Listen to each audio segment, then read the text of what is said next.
Chapter 1 locating places on the earth. ठीक है,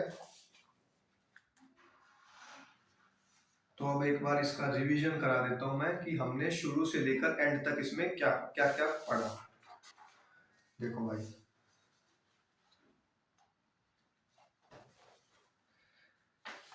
सबसे पहले हमने क्या पढ़ा कि अगर हमारे पास कोई मैप हो तो उससे हमें आसानी होती है चीजों को पहचानने में। ठीक है, फिर हमने मैप के 3 कंपोनेंट्स पढ़े, जो कि कौन कौन से थे? फिजिकल मैप थे, पॉलिटिकल मैप थे और थीमेटिक मैप्स थे। ठीक है, उसके बाद डायरेक्शन पढ़ी हमने 4 जो होती हैं आपकी, नॉर्थ, ईस्ट, साउथ, वेस्ट। ये क्या होती है आपकी? कार्डिनल डायरेक्शन होती है।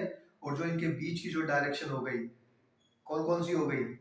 North east, south east, north south west और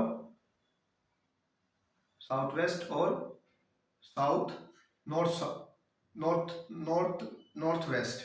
ठीक है, ये जो डायरेक्शन हो गई इनको क्या बोलते हैं? Intermediate direction. क्या बोलते हैं इनको? Intermediate direction. ये हमने पढ़ा।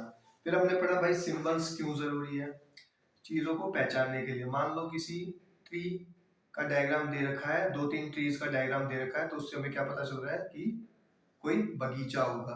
ठीक है, कोई पीएस का सिंबल दे रखा है तो इसका मतलब क्या होगा? पुलिस स्टेशन होगा आसपास। ठीक है, कोई रिवर का ऐसे टाइप का सिंबल दे रखा है तो उससे हमें क्या पता चलेगा कि आजू बाजू क्या है? रिवर है।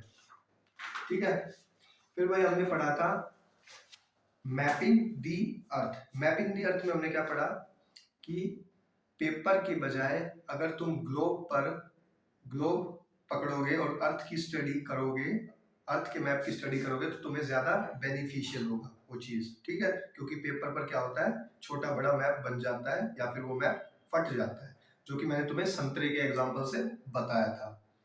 फिर हमने पढ़ा था अंडरस्टैंडिंग कोऑर्डिनेट्स, कि कभी भी जब तुम किसी को डायरेक्शन अपनी लोकेशन बताओगे तो लॉन्गिट्यूड से भी बताओगे और लैटिट्यूड से भी बताओगे, जिसमें मैंने तुम्हें चेस का एग्जांपल बताया था, सिनेमा हॉल का एग्जांपल बताया था और किसका बताया था? एक स्टेशनरी शॉप का एग्जांपल तुम्हें बताया था।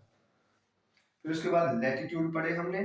लैटिट्यूड में हमने पढ़ा कि कोई भी चीज 0 डिग्री से इक्वेटर से कितनी ऊपर है और 0 डिग्री से कितनी नीचे है, वो आइडेंटिफाई करने के लिए हमें लैटिट्यूड हेल्प करता है। लॉन्गिट्यूड में हमने पढ़ा कि कोई भी जो चीज है जो प्राइम मेरिडियन से कितनी ईस्ट में है और कितनी वेस्ट में है, ये हमने लॉन्गिट्यूड्स में पढ़ा, जिसमें हमने प्राइम मेरिडियन के बारे में पढ़ा। फिर उसके बाद मैंने तुम्हें बताया कि कैसे एक कंट्री की लोकेशन हम लॉन्गिट्यूड और लैटिट्यूड से एग्जैक्ट फाइंड आउट कर सकते हैं। उसके बाद हमने अंडरस्टैंडिंग टाइम जोन्स पढ़ा, जिसमें मैंने तुम्हें बताया कि हमारी जो पृथ्वी है 1 घंटे में 15 डिग्री रोटेट करती है, तो 24 घंटे में कितनी कर लेगी? 360 डिग्री रोटेट कर लेगी। ठीक है, जिसकी वजह से हमारा जो पूरा दिन होता है वो 24 घंटे का होता है। उसके बाद मैंने तुम्हें ग्रीनविच मेरिडियन बताया, जो कि 84 में यूके से ग्रीनविच एरिया से ली गई थी और उसे ही ग्रीनविच मेरिडियन मान लिया गया था। और वो क्या बनी थी? हमारी 0 डिग्री लॉन्गिट्यूड बनी थी। हमारा जो इंडियन स्टैंडर्ड टाइम है वो ग्रीनविच मेरिडियन से 5.5 घंटे आगे है। ठीक है, इंडिया का जो स्टैंडर्ड टाइम है। फिर उसके बाद मैंने तुम्हें बताया कि किस तरह 180 डिग्री एक इंटरनेशनल डेटलाइन होती है।